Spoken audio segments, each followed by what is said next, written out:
ছেলে অসুস্থ। জলপাইগুড়ি জেলা সদর হাসপাতালে চিকিৎসা করাতে যান মহিলা। ছোট্ট শিশুর আলট্রাসোনোগ্রাফির জন্য বেসরকারি ল্যাবে ঠিকানা দিলেন চিকিৎসক। খবর পেয়ে উদ্যোগ নেয় 24 ঘন্টা। মহিলা অভিযোগ জানালেন জেলা মুখ্য স্বাস্থ্য আধিকারিককে। তদন্ত কমিটি গঠন করেছেন সিএমওএইচ।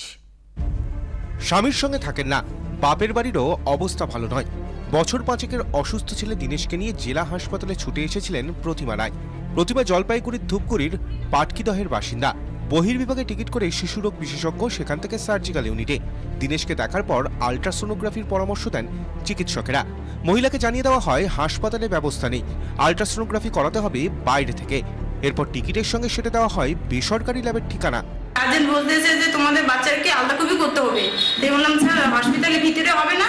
বলছে না হবে না, এটা এক্সরে করতে হলে বাইরে করতে হবে। বলতে স্যার বিনা পয়সা লাগবে এক্সরে করতে, আলট্রাসোনোগ্রাফি করতে? বলতেছে হ্যাঁ পয়সা লাগবে। আমি জিজ্ঞেস করলাম যে স্যার কত পয়সা লাগবে? বলছে 700 টাকা হয়তো এক্সরে করতে লাগবে। তারপর স্যার আমাকে একটা ওইখানকার ঠিকানা, ওইখানে ঠিকটা লিখে দিল, একটা সাদা কাগজ দিল, বলতেছে এই ঠিকানা নিয়ে চলে যাও। পরীক্ষা করতে 700 টাকা দাবি করে বেসরকারি ল্যাব। খবর পেয়ে মহিলার পাশে দাঁড়ায় 24 ঘন্টা। মহিলাকে নিয়ে যাওয়া হয় সিএমওএইচ এর কাছে। ঘটনা শুনে মহিলাকে সাহায্যের আশ্বাস দেন সিএমওএইচ। ডেপুটি ওয়ানের নেতৃত্বে তদন্ত কমিটি গঠনের নির্দেশ দিয়েছেন তিনি।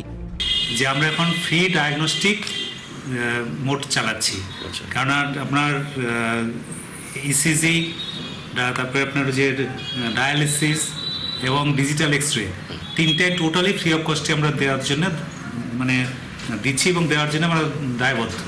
সুতরাং এখানে যদি কোনো ডেভিয়েশন হয়, কমপ্লেন আমার কাছে আসুক, আমি যথাযথ ব্যবস্থা নেব। এ ঘটনা জেলার স্বাস্থ্য পরিষেবা নিয়ে একাধিক প্রশ্ন তুলে দিল। জলপাইগুড়ির হাসপাতালে বেসরকারি ল্যাবের এজেন্টদের অবাধ যাতায়াত, চিকিৎসকদের একাংশের মদতেই কি হাসপাতালে অবাধ ঘোরাফেরা এই দালালদের? সূত্রের খবর, রোগী কল্যাণ ইলনেস ফান্ডে প্রচুর টাকা অব্যবহৃত। যদি মেশিন বিকল কারণ দেখানো হয়, সেক্ষেত্রে দরিদ্র মহিলাকে কেন সেই ফান্ড থেকে টাকা দেওয়া হলো না? নীলেশ্বর সান্যালের রিপোর্ট, 24 ঘন্টা।